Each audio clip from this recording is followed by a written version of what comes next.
We're only 1,000 subscribers away from unlocking a secret reward. Be the reason it happens faster. 30 years.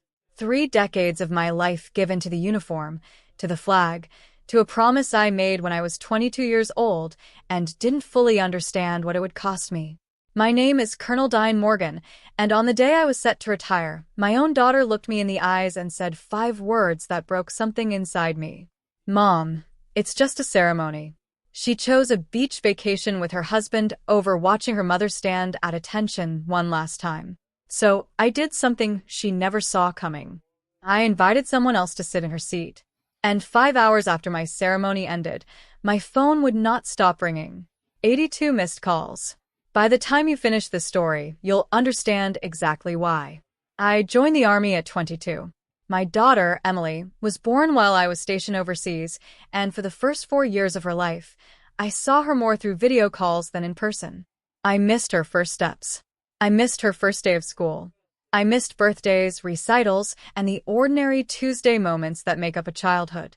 But I never missed the important things. I made every promise count. When I was home, I was fully home.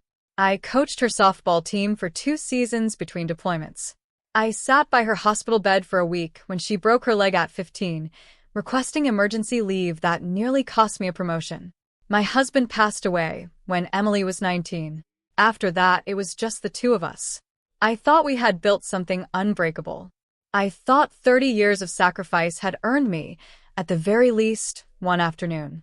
My retirement ceremony was scheduled for a Saturday in June. It would be broadcast on local television, a small honor given to my rank and my years of service. I had already told Emily about it 3 months in advance. I asked her to sit in the front row, in the seat reserved for family. It was the one thing I asked of her. 2 weeks before the ceremony, Emily called me. Her voice had that careful tone people use when they already know they're about to disappoint you. Mom, so? David booked us a trip. Bali. It's non-refundable. It's the same weekend as your thing. Your thing. That's what she called it. 30 years, reduced to 2 words. I asked her to reschedule the trip. She said David's job made it complicated. I asked if there was any way at all to move it by even a few days. She said no. And then she said the words that I will never forget as long as I live. Mom, it's just a ceremony. You'll have pictures. I'll see them later. I didn't yell. I didn't cry, not then. I simply said, okay, Emily, enjoy your trip. And I hung up the phone. That night, I sat alone in my kitchen for a long time. I thought about every ceremony, every ballet recital, every soccer game I had rearranged my entire military career to attend. I thought about the promise I made to myself as a young mother in a war zone, that no matter what, my daughter would always know she came first. And I realized, for the first time in 30 years, that promise had only ever gone one direction. The seat reserved for family stayed empty for 2 weeks in my mind. Then I thought of someone else. My best friend, Rachel, and I met in basic training. We served together for over a decade before she passed away 5 years ago from illness. Rachel had a daughter, Sophie, who is 23 now, working 2 jobs to get through nursing school. Sophie had grown up calling me Aunt Diane. She had written me letters every single deployment. She had never once, not one time, missed an important moment in my life since her mother died. I called Sophie and asked her if she would sit in the family seat at my ceremony. She started crying on the phone. She said it would be the honor of her life. So on the day of my retirement, I stood in my dress uniform, ready to close the final chapter of 30 years, and in the front row, in the seat meant for my daughter, sat a young woman who was not my blood but had shown up for me more times than I could count. The ceremony was beautiful.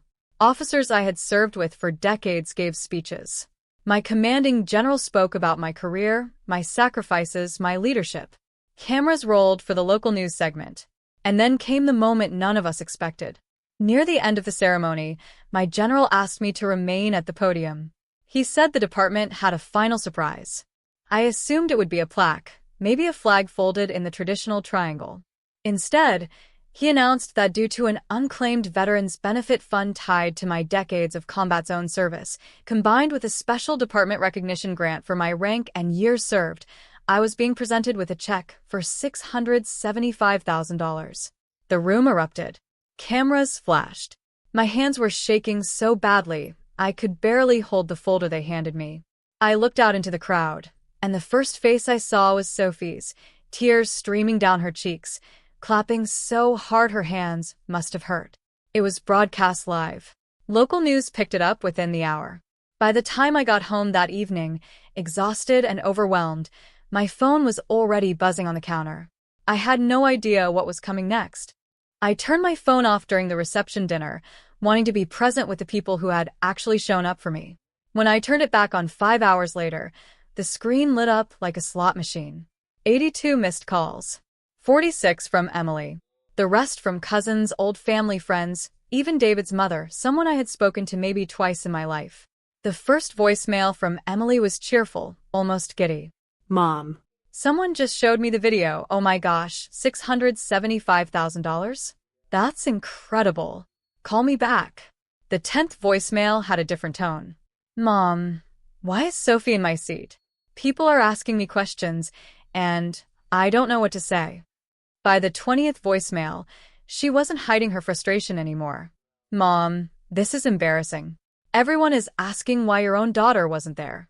Call me back. I sat on my porch, phone in hand, and for the first time, I let myself feel every bit of the hurt I had buried for 2 weeks. Then I typed a message instead of calling. I wrote her a single text. I didn't want to explain myself over the phone, where emotions could turn things into an argument neither of us would win. Emily, you told me it was just a ceremony. You told me you'd see the pictures later. I believed you meant that. Sophie showed up because in 5 years, she has never once treated me like an afterthought. I'm not angry about the money question. I'm sad that you only started calling once you heard the number.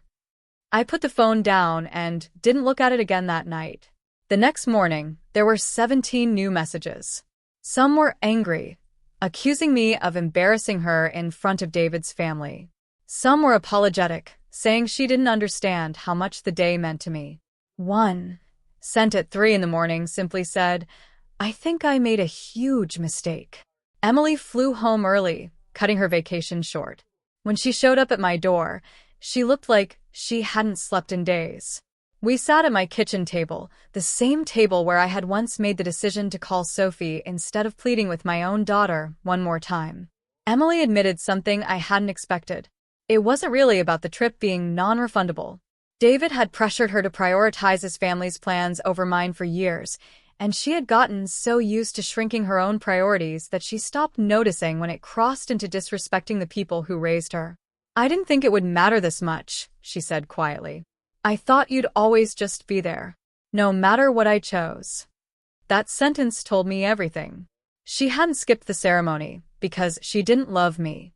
She skipped it because, deep down, she believed my love and my presence in her life were guaranteed no matter how she treated it. 30 years of always showing up had taught her the wrong lesson. I want to be honest with you. I never called Sophie to get back at my daughter. I called her because she deserved a seat at that table, and because I refused to let one empty chair define the most important day of my career. But I understood why Emily felt the sting of it. Sometimes the most powerful message isn't the one you shout. It's the one you show, quietly, through your actions. Emily and I talked for hours that day. I told her I forgave her, but that forgiveness didn't erase the lesson. I told her that showing up isn't about grand gestures, it's about small, consistent choices, made even when it's inconvenient. Sophie had learned that lesson from watching her mother. Somewhere along the way, in the comfort of always having me nearby, Emily had forgotten it. 6 months later, Emily came with me to a veterans event where I was donating a portion of that $675,000 to a scholarship fund for military children, in memory of Rachel. Sophie was there too. This time, Emily sat beside her, not against her. They talked for over an hour. I watched my daughter learn, in real time, that love isn't a competition. It's a responsibility both people carry. If there's one thing 30 years in uniform taught me, it's this. Presence is a language. It says more than any apology ever could. We often assume the people who love us will always understand, always forgive, always wait patiently in the background of our busy lives. But love isn't owed. It's built, moment by moment, choice by choice. Emily learned that the hard way, and I believe she's a better daughter and a better person for it. As for me, I don't regret calling Sophie. I don't regret standing at that podium with an empty seat where my daughter should have been. Because sometimes the people who show up when it's inconvenient are the ones who deserve the front row of your life. If this story meant something to you, remember this the next time someone important in your life asks for your presence, not your excuses. Show up. Because you never know which moment will be the one they remember forever.